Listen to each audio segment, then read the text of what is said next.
기도하옵나이다. 아멘. 오늘은 변호인 예수님이라고 하는 제목으로 본문을 중심으로 하나님 말씀을 듣도록 하겠습니다. 대화가 우리 인간에게 있어서는 굉장히 중요한 커뮤니케이션의 수단입니다. 그런데 대화를 하다 보면 어떤 사람하고는 자꾸 짜증이 나고 뭔가 이 사람하고는 대화하고 싶지 않다는 느낌이 드는 그런 사람이 있는가 하면, 또 반면에 더 많이 이야기하고 싶고 또 더 깊은 이야기를 하고 싶은 사람이 있습니다. 근데 그 차이가 뭐냐, 여러 가지가 있겠지만 그 가운데서 가장 중요한 한 가지가 뭐냐면요, 얼마만큼 대화하는 상대방을 공감해 주느냐, 또 공감하면서 대화하느냐가 굉장히 중요한 대화의 하나의 방법에 해당이 됩니다. 예를 들면 내가 지난 주에 이렇게 속상한 일이 회사에서 있었다, 직장에서 있었다, 뭐 이런 얘기를 하면 공감해 주지 않는 사람들은 이렇게 얘기하죠. 야, 뭘 그걸 갖고 그래, 예수 믿는 사람들이 그 잘 참고 견뎌내야지, 이런 식으로 얘기를 하는가 하면, 또 어떤 사람은 참 힘들었겠다, 얼마나 힘들었니 라고 하면서 공감해 주는 대화를 하는 사람이죠. 근데 이제 우리 옛날에 우리 한국 분들은 이런 거에 대해서 별로 깊이 생각을 안 했죠. 그런데 여러분, 우리가 공감해 준다라고 하는 것은 대화의 스킬에 있어서 굉장히 중요한 이유가 뭐냐면요, 우리가 어떤 마음의 아픔과 고통을 이야기할 때 그 문제에 대한 솔루션을 찾고 싶어서 얘기하기보다는, 많은 사람이 그거에 대한 해결책보다도 내 고통을 이해해 주기를 원해서 이야기를 하는 경우가 많습니다. 그래서 대화를 하다가 누군가가 나의 아픔을 공감해 주는 말을 해주고 또 공감해 주는 느낌을 받을 때 참 그 사람이 좋아지고, 또 그 사람과 더 가까이 하고 싶어지는 마음, 또 마음의 위로도 경험하죠. 그런데 여러분, 사실 우리가 살고 있는 이 세상에서 우리를 100% 이해해 줄 수 있는 사람 그렇게 많지 않습니다. 엄마를 대부분 사람들이 좋아하는 이유는, 엄마는 자식들이 아무리 큰 사고를 쳐도 이해해주고 공감해주는 그 공감의 대명사이기 때문에 그렇습니다. 그럼에도 불구하고 이 세상에는 우리를 온전히 이해해주고 공감해주는 분이 없어요.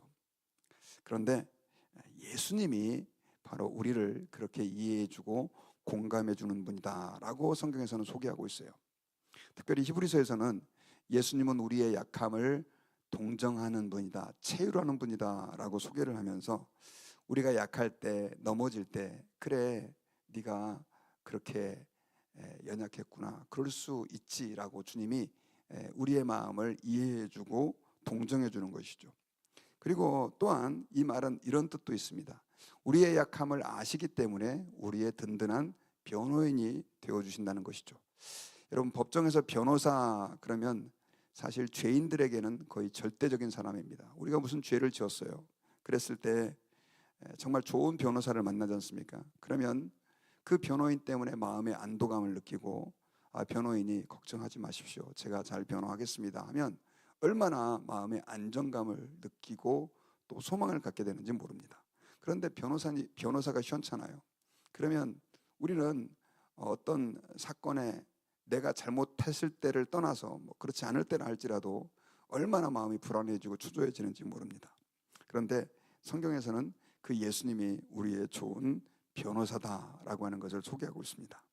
특별히 여러분, 오늘 본문에서는 예수님이 변호사다 이런 말이 직접 나와 있지는 않지만, 멜기세덱과 예수님을 비교하면서 특별히 이 멜기세덱보다 예수님이 탁월한 제사장이다, 이 내용을 본문에서 말하면서 이 예수님의 우월성을 성경에서는 설명하고 있습니다. 그런데 이게 왜 굉장히 중요하냐면요, 이 멜기세덱은 제사장이었습니다. 그리고 이스라엘 백성들이 굉장히 중요하게 생각하는 하나님께서 세우신 직분자 가운데 한 사람이 누구냐면 바로 제사장입니다. 근데 이 제사장의 역할은 백성들의 죄를 가지고 중보해 주는 사람이에요. 그래서 그들의 죄와 그들의 문제를 가지고 기도해 주는 역할을 하는 사람이 누구냐면 바로 제사장인데, 이스라엘 백성들은 보통 그 제사장을 하나님께서 모세와 아론 중에서 아론을 제사장으로 세웠잖아요. 그리고 그 후손들을 계속해서 제사장이 되게 해주셨는데, 그 아론의 후손인 제사장들만 유대인들은 생각을 했는데, 지금 오늘 히브리서에서는 그 아론의 후손인 제사장들 말고도 그 계보를 따르지 않는 더 훌륭한 제사장이 있다. 그가 누구냐? 바로 멜기세덱이다. 근데 예수님은 그 아론의 후손으로 오신 제사장의 그 사역을 이어받은 제사장이 아니라 멜기세덱의 그 반차를 잇는 제사장의 역할을 한다.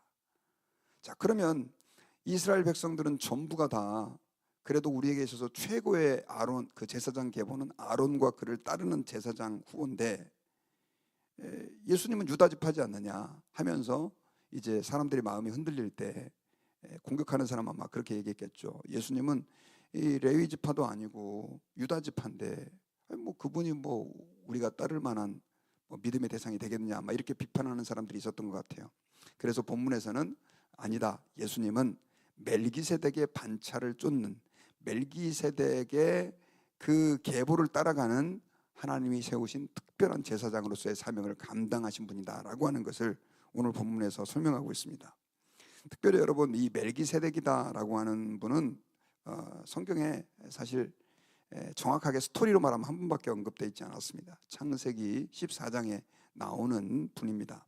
근데 오늘 이 멜기세덱에 대해서 이야기를 하면서 이 멜기세덱은 살렘의 왕이다, 7장 1절에 보면.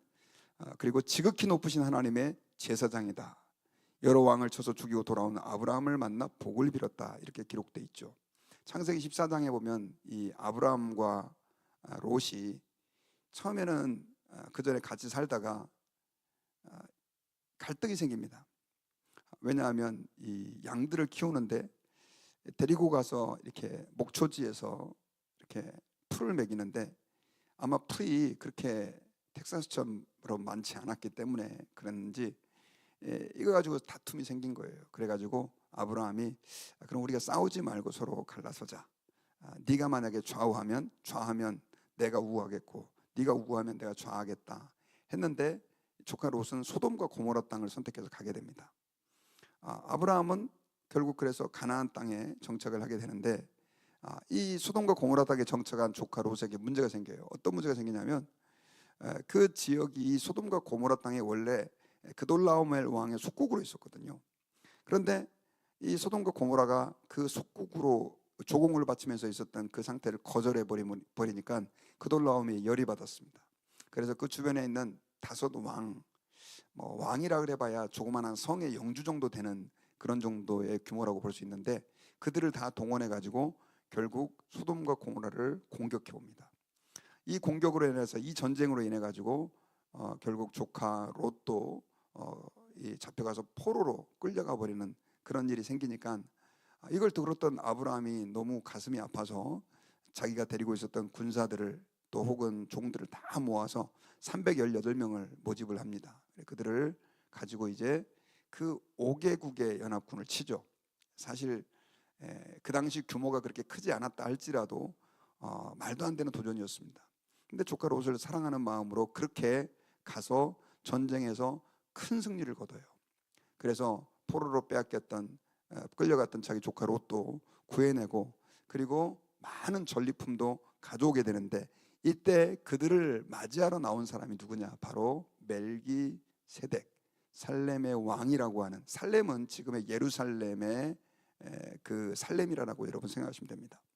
근데 그 살렘의 왕이 그 전쟁에서 승리하고 돌아오는 아브라함을 축복해 가지고 그에게 말 그대로 하나님의 복을 선포할 때, 아브라함이 너무 감사해 가지고 그 전리품 가운데 11조를 처음으로 그 멜기세덱에게 드리게 됩니다.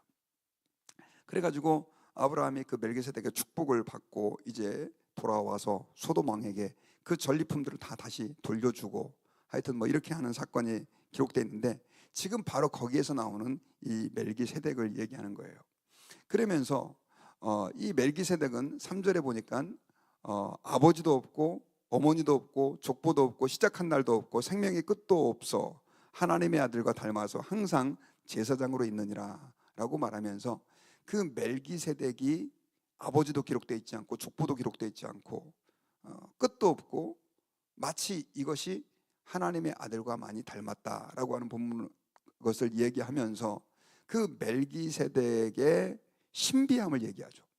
사실 여러분, 이 아브라함이 하나님의 그 택한 백성으로 선택을 받아서 믿음의 계보로 시작했지만, 그러나 그때 그 아브라함 말고도 세계에는 일부 하나님을 경외하는 사람들이 있었고, 그 가운데 한 사람이 바로 누구냐?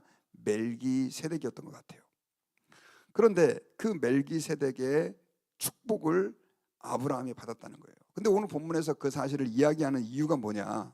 그 이유는 아까도 말씀드렸던 것처럼 보통 이스라엘 백성들은 다 그 아브라함의 후손이었던 나중에 아론, 하나님이 세운 제사장 아론의 후손 제사장들의 축복도 받고, 또 그들의 어떻게 말하면 후손인 레위 지파에게 11조를 드리면서 하나님을 섬기는 위치에 있었던 사람들이 이스라엘 백성인데, 그런데 이 멜기세덱은 바로 그 아브라함이 11조를 드린 대상이었다.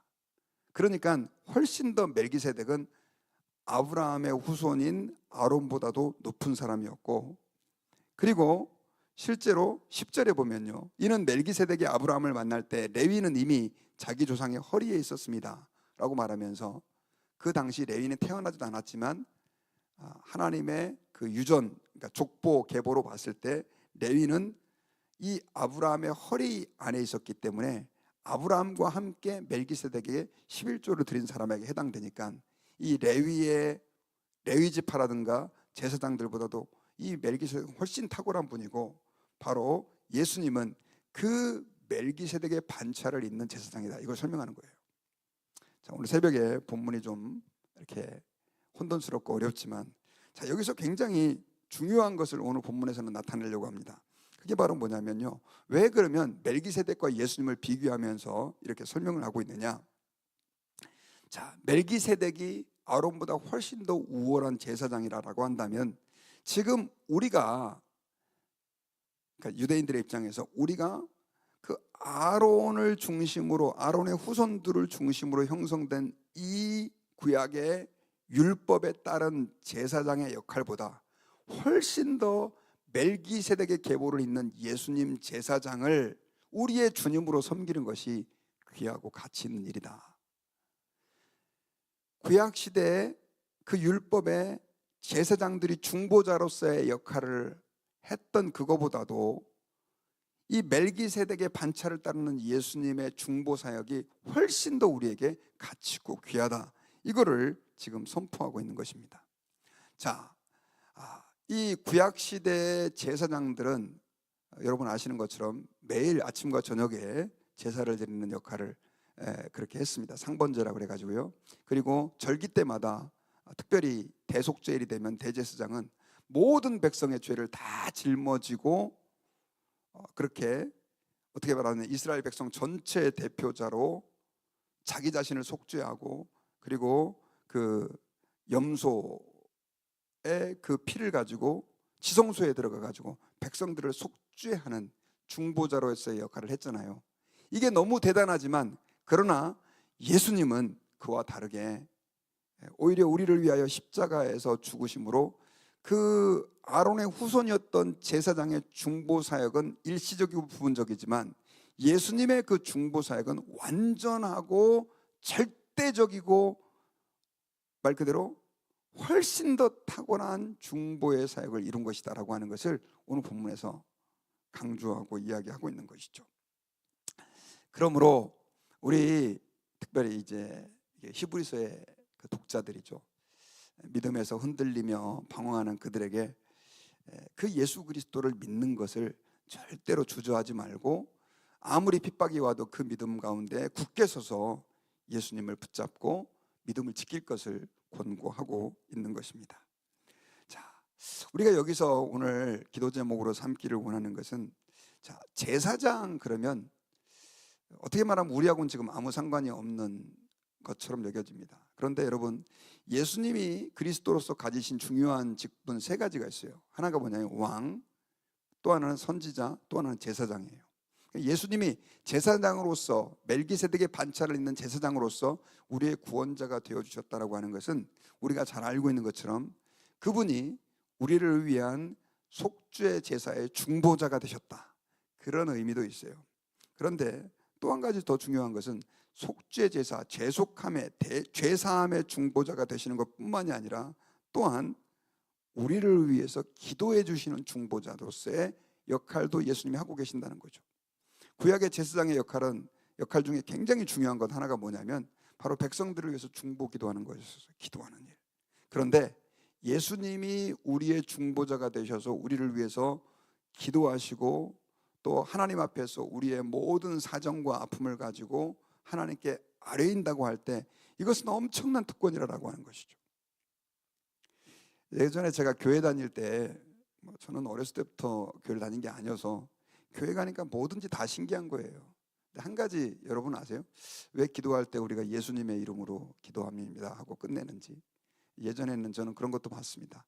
막 열심히 기도했는데 그냥 예수님의 이름으로 기도 안 합니다 하니까 어떤 집사님 한 분이 그렇게 기도하면 안 돼, 그거 끝에 안 붙이면 기도 하나도 안 들어줘. 그래가지고 제가 그거 꼭 해야 되는구나 그렇게 생각한 적도 있었어요. 여러분, 왜 우리가 기도할 때 예수님의 이름으로 기도합니다 이렇게 하는 줄 아세요?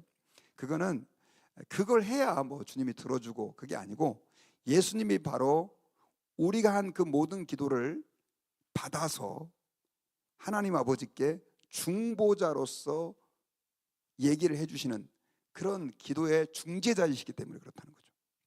자, 중보자 예수님. 이 말은 그런 겁니다, 여러분. 비록 내 스스로는 하나님 앞에 바로 나아가기에 부족하지만 우리의 중보자이신 예수님, 그분에게 우리가 아뢰일 때, 그분의 이름으로 하나님께 나아갈 때 주님은 우리의 기도를 들어주신다는 것이죠. 우리에겐 그런 중보자가 생긴 거예요.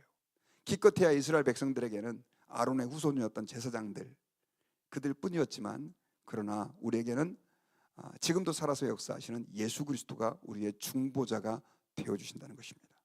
이 말은 어떤 의미가 있느냐? 바로 우리가 주님 앞에 기도할 때 그 기도가 반드시 응답된다라고 하는 약속이 포함되어 있는 거죠. 그래서 예수님은 너희가 지금까지는 내 이름으로 구하지 아니하였으나 구하라 그러면 받으리니 너희 기쁨이 충만하리라. 지금까지는 제자들은요, 그전까지만 해도 예수님의 이름으로 기도할 수가 없었어요. 예수님의 이름으로 기도하는 것은 예수 그리스도의 제자들에게만 주어진 특권인 거죠. 왜냐하면 하나님의 아들의 이름으로 기도하니까. 예전에 그 구약 백성들은 여러분 예수님의 이름으로 기도할 수가 없었어요. 기껏해야 제사장에게 가가지고 자기의 죄를 고백하고 주의 기도를 부탁한다든가 이런 정도였던 것이죠. 지금 여러분 우리 개신교회는 그 신부 제도가 없잖아요. 특별히 그 캐톨릭에 가면 고해성사라고 하는 제도가 있는데 저희는 고해성사 제도를 하지 않습니다. 왜 하지 않냐? 고해성사가 성경적이지 않다고 믿은 거죠. 옛날에 제사장들은 일종의 고해성사와 비슷한 제도 시스템이 있었습니다. 내가 가서 죄를 고백하면 그 사람이 대신 기도해 주는 거죠. 그래서 지금 캐톨릭 신부님들한테 가가지고 내 죄를 얘기하면 그분들이 기도해 준다 이런 얘기들이 있잖아요. 캐톨릭에는. 저희는 그렇게 하지 않는 이유가 우리는 그들보다도 훨씬 위대한 중보자이신 우리의 변호인 되시는 예수 그리스도가 계시기 때문이라는 것이죠. 그러므로 여러분, 저와 여러분들이 오늘 말씀 멜기세덱보다도 훨씬 탁월한 그 예수님이 우리의 주인이시고 중보자이시다라고 할 때 우리는 그 우리의 변호인 되시는 예수님께 계속해서 가서 고하고 기도하고 예수님의 이름으로 하나님께 나아가는 그런 은혜가 저와 여러분들에게 있어야 될 줄 믿습니다. 여러분, 이제 저는 말씀의 결론을 맺겠습니다. 오늘 본문에서 좀 복잡한 얘기지만 구약의 창세기 14장에 등장했던 그 멜기세덱을 예수님과 비교하면서 하나님께서 우리에게 주시고자 했던 메시지는 뭐냐면요, 예수님은 특별히 유대적 배경, 이스라엘적 배경을 가진 이스라엘 백성들에게는 그 그 아론의 계보를 따르는 제사장들이 그들에게 굉장히 중요한 사람이었는데 그들보다도 훨씬 더 탁월한 제사장이다라고 하는 것을 본문에서는 증명해서 설명하려고 애를 쓰고 있습니다. 그 의도는 뭐냐면 예수님은 이 세상에 존재하는 그 어떤 제사장보다 탁월한 제사장이요 우리의 중보자이시며 또한 변호인이 되어 주신다라고 하는 것을 강조하고 있는 거예요. 저와 여러분들이 우리의 진정한 변호인 또 위대한 왕이시자 선지자이시자 제사장이신 그 예수님에게 나아가기를 주저하지 마시고 저와 여러분들의 모든 문제를 그 예수님께 의탁하고 하나님께 나아가 기도할 때 주님은 그 문제를 붙잡아 하나님 아버지께 구해 주시는 중보자로서 또 우리의 변호인으로서 우리의 큰 힘과 위로가 되어 주실 줄 믿습니다. 우리 같이 기도하겠습니다. 하나님 감사